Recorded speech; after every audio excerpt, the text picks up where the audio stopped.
Hello and welcome back to my channel. My name is Eleanor and I have a very small book haul for you today. I have been trying to stop myself from buying books just now because I have a whole shelf down there full of books that I own and I haven't gotten to reading yet.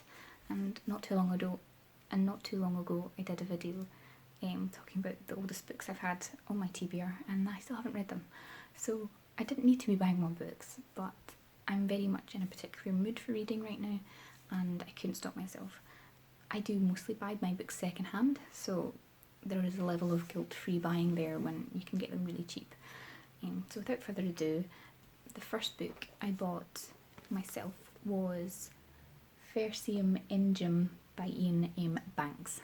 I'm very, very sure I never pronounced that correctly, but it's the best you're going to get. I recently read Transition by Iain Banks and I loved it. It was very confusing, very intriguing, very complicated, but I really loved it and it was a great introduction to his way of writing sci-fi and I really wanted to pick up another book. So I went on Goodreads and I found this one, which is another one of his standalone stories, and I thought I would give it a go. It was very well reviewed.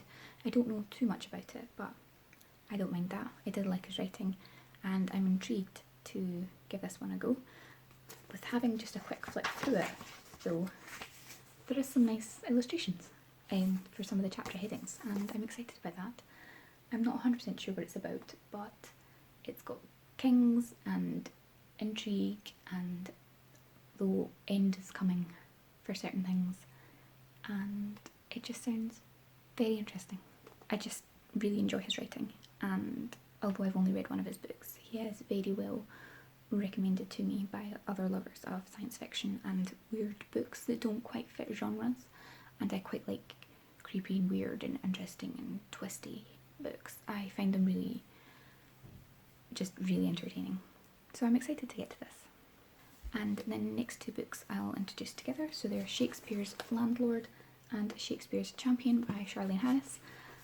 This is the first two books in her, is it Lilybard series, and I'm a great lover of Charlaine. Behind that cross stitch of a train is like my whole shelf just full of Charlaine. I really like her books. I mostly love her ones that have the twist, so like the Suki Stackhouse series has a supernatural twist to it, and her Harper Connolly series has someone with a magic, like a power to be able to sense the dead. This is different aspects. But I do like one of her other series that I haven't quite finished yet. But I do love her Aurora Tea Garden series, which doesn't have any fantastical element to it at all. It's just a straight up small town America murder mystery series, and I do really like it. I probably wouldn't have picked that series up if I hadn't read a lot of other books by Charlaine and realised that I just really liked her writing. She's very, very easy to read, so that's what first made me pick up that Aurora Tea Garden series, even though there wasn't any fantastical, just hit myself in the face, there wasn't any fantastical element to it. So that's why I decided to pick up the first two books in this series, because again this series doesn't have any fantastical element to it. It's just a straight up small town America murder mystery, and I just find them really easy reads. I really enjoy Charlaine Harris's writing. I like the way she writes her murder mysteries because it's not really a genre I actually pick up. So it's a bit strange to me that I do like this one author's way of doing them. So I just thought I'd give them a go. I got them really cheap second hand, so why not? If I don't like them, if they don't mesh with me, that's fine. I like plenty of her other books. It's not a big deal. The next book I got is this tiny little Penguin Classics by H.G. Wells, and it's A Slip Under the Microscope. This actually has two short stories in it by H.G. Wells, and one of them is A Slip Under the Microscope and the other is The Door in the Wall. I quite like H.G. Wells. I've read a few of his books, The War of the Worlds being one of the main ones, and The Invisible Man and The Time Machine, and I've read those ones and I've really enjoyed them, so I thought it would be fun to try a couple of his really short stories, and this was one of the ones I saw. Thought I'd give it a go.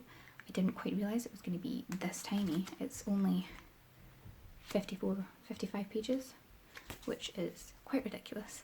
So I can definitely read this in a day, probably within an hour.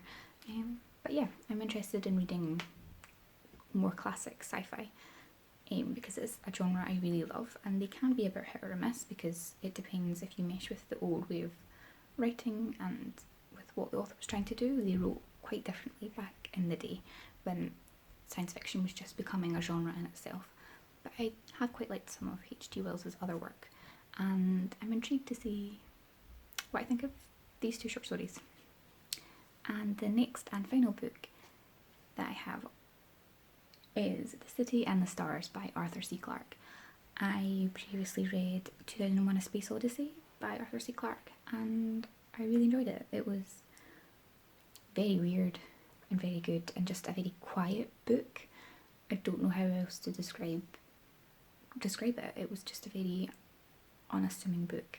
Just, I don't know, I can't describe how I feel about that. It just, you have to read it. It's just, yeah, really good, and it made me very intrigued to read more by Arthur C. Clarke. And The City and the Stars intrigued me because it's about a city that are living under a dome because the rest of the world is kind of death and decay and is falling apart. So I think it's just, yeah, it's just about the last of humanity living under this dome, and they were forced into that kind of refuge under the dome because of alien invaders, I think, from the stars. So I just think that's very interesting and very intrigued to read it. So yeah, as you can tell, some sci-fi again. I'm really on a big sci-fi kick right now, and I'm just rolling with it. With the current situation, I'm just, whatever I want to read, I'm just going to read it, because just keeping on reading is the most important thing right now to keep me distracted. So that's it. Let me know what you're reading right now, and if you've got any good recommendations for me. And I'll see you in the next video.